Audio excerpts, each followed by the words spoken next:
नमस्कार, मैं कृपा शंकर चौधरी। आप देख रहे हैं तहकीकात न्यूज़। उत्तर प्रदेश में विधानसभा का चुनाव करीब आ रहा है और चुनावी सरगर्मियां भी तेज़ी पर हैं। आपके बीच में एक नए विषय के साथ आया हूं और आपको बताना चाहूँगा, यदि आपको अच्छा लगे तो कमेंट के माध्यम से आप हमें उत्तर ज़रूर दीजिएगा कि क्या यह सही है। जी, वह विषय क्या है हमारा कि क्या ग्राम प्रधान से लेकर के उच्च पदों तक जिन्हें नेता के नाम से हम जानते हैं, क्या वो नेता अपने कार्यों का सही ढंग से निर्वहन करते हैं या उस नेता जैसे पद को के कार्यों को कुछ बदलने की आवश्यकता है। सच्चाई यह है कि हम जहाँ भी देखते हैं, जो भी कुरीतियाँ फैलती हैं, जो भी गलतियाँ होती हैं, जो भी भ्रष्टाचार होता है, जो भी गलत चीज़ें होती हैं, उसमें कहीं ना कहीं हमें देखने को मिलता है कि इन लोगों का हाथ प्रत्यक्ष या अप्रत्यक्ष रूप से ज़रूर समाहित हो जाता है। तो क्या ऐसे पदों पर इन व्यक्तियों को बैठने का अधिकार होना चाहिए?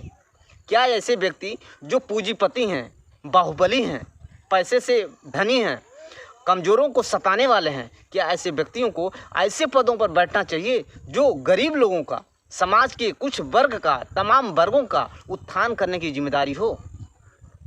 यदि ऐसे पदों पर ऐसे व्यक्ति बैठते हैं तो आप अंदाज़ा लगा सकते हैं कि ये कहाँ तक विकास करेंगे। वही नतीजा है कि आज़ादी के बाद से भी हमने देखा कि जो नेता, कुछ लोग कमाने के लिए नेता बन जा रहे हैं। लोगों के मन में भ्रम है कि यदि मैं नेता कल बन जाता हूं तो कहीं ना कहीं से अतः संपत्ति को हम अर्जित कर लेंगे, और हो भी वैसा ही रहा। यह नेता जो सड़क से चल करके हम लोगों के बीच के मसीहा बन जाते हैं, और इनके पास कुछ ही दिनों में, कुछ ही वर्षों में इतनी पैसे हो जाते हैं कि उतने पैसों में एक किसी वर्ग या समाज का उत्थान किया जा सकता है। तो क्या ऐसे व्यक्तियों का चयन होना सही है? वास्तविकता यह है कि यह जो नेता पद है, नेता नाम है, इसमें ही परिवर्तन की आवश्यकता है। वास्तव में इस नाम के व्यक्तियों को, जो भी नेता हों, ऐसे व्यक्तियों को, या जो अपने पदों पर जाना चाहते हैं, विधायक पद हो गया, प्रधान पद हो गया, जिला पंचायत हो गया, सांसद हो गया, जो भी पद हैं, इन पदों पर ऐसे ही व्यक्तियों का चयन हो जिन व्यक्तियों को पैसे से और इन सब चीज़ों से कोई मतलब ना हो। जैसे पहले की कहानियों में हमने देखा है कि पहले के राजा महाराजा जब हुआ करते थे तो उनके राज में कुछ लोग ऋषि हुआ करते थे। राजा उन ऋषियों से परामर्श लेते थे कि हाँ, कौन सा अमुक कार्य सही है, कौन सा गलत है, और वह निष्पक्ष होकर के उस पर अपना निर्णय सुनाते थे और एक न्याय साबित होता था। क्या आज के समय में वैसा है? कोई न कोई नेता कहीं न कहीं से सटा हुआ है और वह पक्षपातपूर्ण निर्णय करता है, जिससे एक वर्ग फायदे में तो दूसरा वर्ग नुकसान में होता है।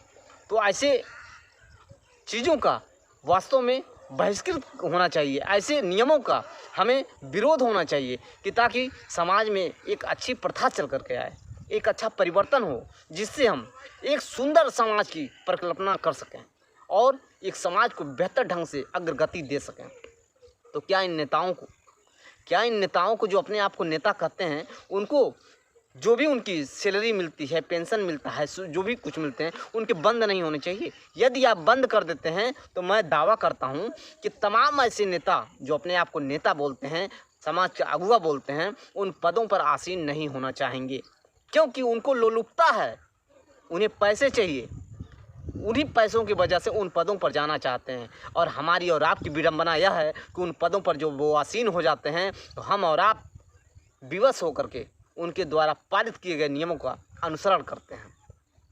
तो यदि हम इन पदों पर ऐसे लोगों को आसीन करें जिन्हें समाज में कुछ करने की क्षमता हो या समाज में करने की क्षमता रखते हों, जिन्हें पैसों से या पद से कोई लालच न हो, तब हो सकता है कि समाज अग्रगति की तरफ विकास करे। मैं चाहूँगा कमेंट के माध्यम से आप इस पर अपनी टिप्पणी ज़रूर करें, ताकि हमें भी पता चले कि मेरी सोच कहाँ तक सही और कहाँ